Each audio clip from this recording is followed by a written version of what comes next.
The Opel Vectra A, introduced in 1988 as the successor to the long-running Opel Ascona C, represented a major step forward for Opel.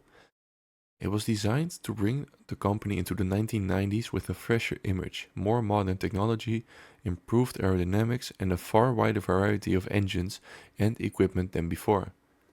The Vectra A remained in production all the way until 1995, when the second generation, the Vectra B, was introduced. During these 7 years, the car became one of the most familiar mid-size vehicles on European roads, thanks to its blend of practicality, comfortable interiors, strong performance options, and reliability. It was offered in two body shapes, a 4-door sedan and a 5-door hatchback, which allowed it to appeal to both traditional family car buyers and customers needing additional cargo flexibility. In the United Kingdom, it was also sold as the Vauxhall Cavalier Mark III. When the Vectra A debuted, one of the strongest characteristics were its aerodynamics and modern exterior design. Opel had placed great emphasis on wind tunnel development, something the company had pioneered with earlier models like the Opel Omega. As a result, the Opel Vectra A had smooth flowing lines, rounded edges, and a carefully shaped nose that reduced drag and improved fuel efficiency. The front featured a neat grille flanked by rectangular headlights, while the sides were clean and uncluttered, giving the car a tidy, contemporary appearance. Early models of the first phase, 1988 to 1992, were fitted with dark plastic bumpers and slightly edgier detailing, which suited the design language of the late 1980s and early 1990s. And in 1992, Opel updated the Vectra with a mild facelift. The bumpers were redesigned and became body-colored, giving the car a more refined and integrated look. The grille was reshaped to blend more smoothly with the bonnet, and the rear lights were revised to appear more modern. The facelift also improved corrosion protection and added small aerodynamic refinements. Although the Vectra's styling was never flashy, it was intentionally clean and well proportioned, resulting in a car that aged surprisingly well. A major strength of the Vectra A was the availability of two body styles. The sedan used a classic 3-box layout with a defined boot, which appealed to drivers who preferred a traditional family car. The hatchback, on the other hand, was it featured a longer sloping rear that blended smoothly into the tailgate, giving it a slightly sportier and more modern appearance. And this hatchback design created a large opening, basically being based on the Ascona C CC.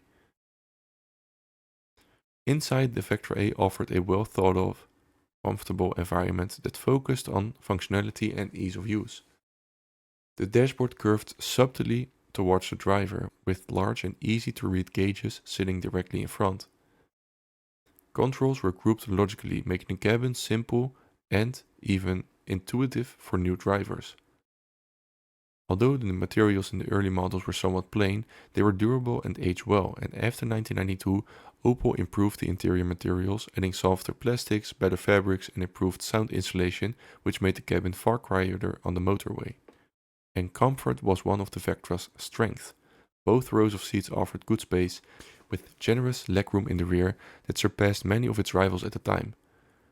The seats themselves were supportive, especially in higher trims, in which they received better upholstery or even sport seats, and the hatchback version provided excellent practicality, as its boot was far larger than the sedans and could be expanded dramatically by folding the rear seats. Equipment levels varied widely depending on trim and market, allowing the Vectra to appeal to both budget-conscious buyers and those seeking a more prestige experience. Features available throughout the production cycle included power windows, electric mirrors, central locking, ABS, airbags, and an onboard computer, even air conditioning or climate control, upgraded sound systems, and even optional sunroofs. The Vectra's interior may not have been luxurious, but it was pleasant, comfortable, and solidly built, exactly what most families and commuters needed. One of the defining characteristics of the Vectra A was its enormous range of engines. Opel offered engines from 1.4 to 2.5 liters and diesel engines for economy for focused buyers. Basically, there were so many engines, I don't even think that in all of my years that I've been making these videos, ever did I have a car that had this many engines. And I've not even listed all of the engines because some engines even changed throughout the years. The engines all started with the 1.4S, which was a carbureted, and basically in the first phase between 1988 to 1992, a lot of engines were carbureted, and towards the end of 1992, when the phase 2 was introduced, a lot of engines slowly went to injected engines. The 1.4S had 75 horsepower, 108 Nm of torque, giving the car a decent 0 to 100 time of 14.5 seconds and a top speed of 176 km an hour, and a fuel consumption very decent at 6.8 liters per 100 kilometers. After this, you also had the 1.6i, which earlier phases had 75 horsepower and 127 Nm, and the later phases had 70 horsepower and 128 Nm, giving the car a 0 to 100 time of 14 to 14.5 seconds and a top speed of 176 km an hour and a fuel consumption of an average of 7 liters per 100 kilometers. You also had the 1.6S with 80 horsepower, 130 Nm, giving the car a 0 to 100 time of 12.5 seconds and a top speed slightly higher at 178 km an hour and a fuel consumption of 6.6 liters per 100 kilometers. You also had the 1.8S, basically being the biggest carbureted engine with 87 horsepower, 143 Nm of torque, a 0 to 100 time of 12.5 seconds and a top speed of 187 km an hour. This engine used a bit more fuel at 7.2 liters per 100 kilometers. And of this engine, you also had the 1.8i with 89 horsepower, 145 Nm of torque, 12.5 seconds from 0 to 100, and a slightly lower top speed of 183 km an hour. And also the fuel consumption was higher at 7.6 liters per 100 kilometers. Basically, the base 2 liter I was 113 horsepower, 170 Nm of torque, and had a 0 to 100 time of 10.5 seconds, all while having a top speed of 198 km an hour. This gave the car a fuel consumption of 8.1 liters per 100 kilometers. But later you also got one 2 liter I with 134 horsepower, 185 Nm, and a 0 to 100 time of 9.5 seconds, giving the car a top speed of 210 km an hour and a fuel consumption lower at 7.3 liters per 100 kilometers, and this engine basically was available in phase 2. You also received a sportier version, the 2000i 16 valve, with 148 horsepower, 196 Nm, and a 0 to 100 time very quick at 8.5 seconds, and a top speed also high at 217 km an hour, all having a decent fuel consumption of 8.3 liters per 100 kilometers. Something very unique with the Opel Vectra A was that it also had 4x4 versions, as you had the 1.8S with a 4x4, basically having the same amount of power, but having a lower top speed and a higher fuel consumption of this time 173 km an hour and 9.1 liters per 100 kilometers. You also had the 2 liter I 4x4 based on the standard 2 liter I with 113 horsepower, having a top speed slightly higher than with the 1.8S at 192 km an hour and a higher fuel consumption of 9.2 liters per 100 kilometers.